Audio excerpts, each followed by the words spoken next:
In today's episode of the Daily Brief, I'll talk about two big stories. I first talk about LG and their IPO plans. I then discuss about China and some bold predictions being made about its economy. Welcome to the Daily Brief show by Zerodha, where our aim is to simplify the biggest news in the financial markets in a way that's one level deeper as compared to other news channels. I'm your host, Kashish Kapoor. Today's Tuesday, 10th of December. You can find us on Spotify, Apple Podcasts, or wherever you consume your podcast. The Daily Brief is also available in Hindi. And if you like reading instead of watching or listening, you can sign up for our no spam newsletter for a quick rundown.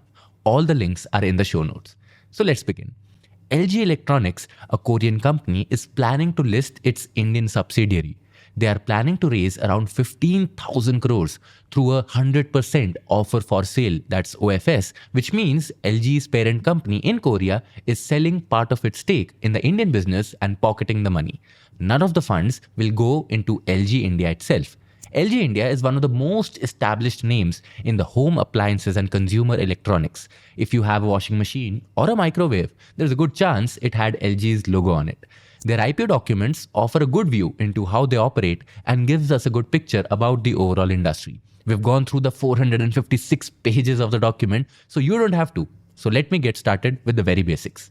LG is the second largest player in the consumer electronics category by revenue, coming after Samsung.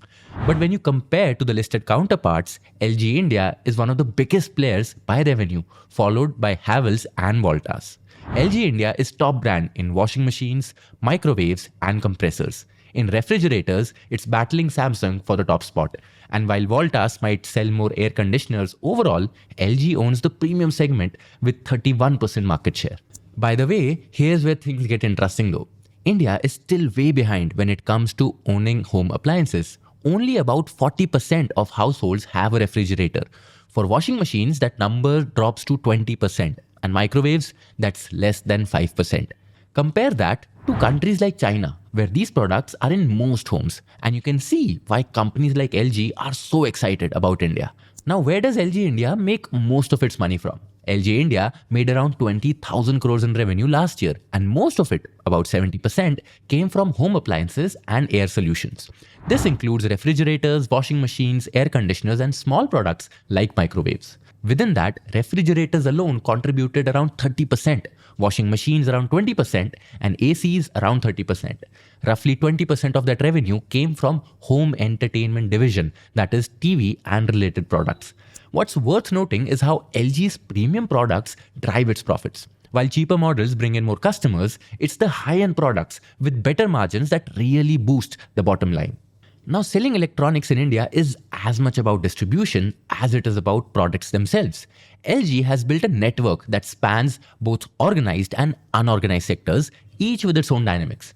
The company operates exclusive LG brand stores primarily in urban and semi-urban areas. LG also works with multi-brand retailers like Crore and Reliance Digital, which gives it the access to a larger, more diverse customer base. However, these stores are highly competitive, with LG vying for attention alongside Samsung, Whirlpool, and others. E-commerce platforms like Amazon and Flipkart are an increasingly important channel, while exact figures from the DRHP don't confirm revenue from online platforms. The real challenge, however, lies in the unorganized market, which dominates rural and small-town India. Local shops often sell cheaper, unbranded products that are difficult for organized players like LG to compete with on price. To counter this, LG offers affordable entry-level models and relies on its strong after-sale service.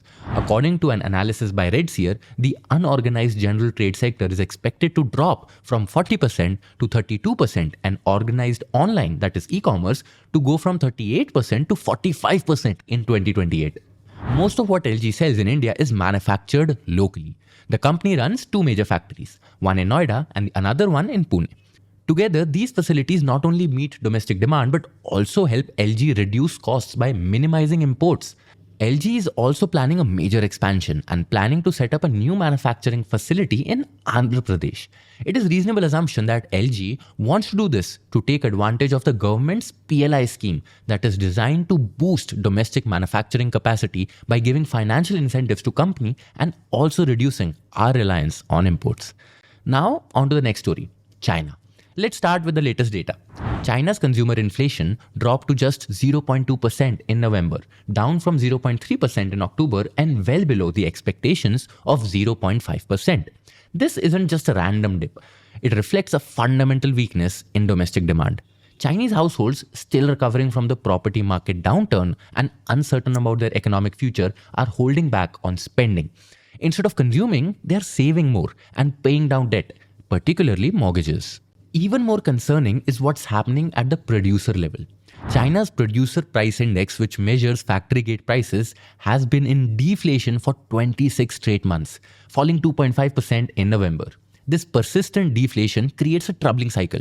As Chinese goods become cheaper, they're flooding international markets, worsening trade imbalances with partners like the United States. In fact, China's trade surplus has now reached over $870 billion over the past year, nearly 5% of GDP.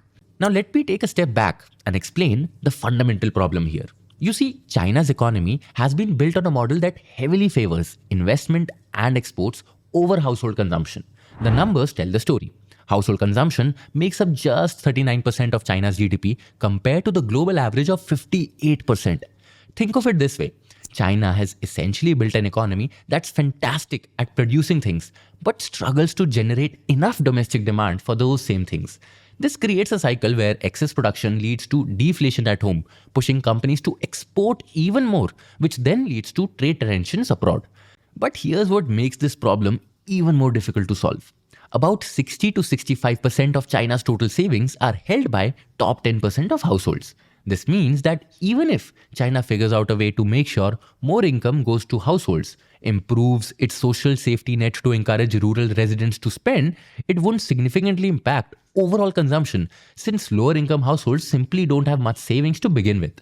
China has tried to address this with stimulus measures, but they've been relatively modest. The recent fiscal package announced at the National People's Congress has received a very lukewarm market reaction. Small online voucher programs and limited fiscal support barely move the needle on consumer spending. According to UBS analysts, Beijing has no quick fixes here. They say that investors should expect continued weak consumption in 2025, suggesting markets have actually been too optimistic about China's ability to quickly pivot away from its investment-led growth model. Goldman Sachs in its report said that upcoming US tariffs of about 20% under the new Trump administration might actually help rebalance China's economy towards domestic consumption. Their thinking is that as external demands get squeezed, China will be forced to stimulate domestic demand. But Michael Pettis, who's an authority on the Chinese economy, makes a compelling counter-argument. He points out that China runs a trade surplus because it produces more domestically than it consumes and invests. It's basic accounting. Unless these tariffs somehow fundamentally change how income flows to Chinese households, they'll just redirect trade flows without solving the underlying problem. Now, Goldman Sachs and UBS are both forecasting new tariffs under the Trump administration, with Goldman's base case calling for a 20 percentage point increase in average tariffs on Chinese goods, while UBS expects tariffs to be raised potentially from 10%. Their analysis suggests that this could reduce China's GDP growth by up to 1% in a worst-case scenario. However, some argue these estimates might be too aggressive, as companies have already established various re-export channels since the first trade war. That means, instead of goods now coming from China directly, they make their way to Vietnam or Mexico and then go to the US. The deflationary pressures aren't just hurting China, they're creating global tensions. Deflation lowers the prices of Chinese exports, which makes the existing trade imbalances with key partners like United States even more worse. As Chinese firms struggle with weak domestic demand, they're increasingly turning to export markets, leading to concerns about overcapacity in industries like EVs and solar panels. This is exactly what's driving calls for new tariffs in the US and Europe. What makes this situation particularly complex is that both sides have legitimate concerns. The US worries about China's industrial overcapacity flooding global markets, while China needs to maintain export growth while it figures out how to boost domestic consumption.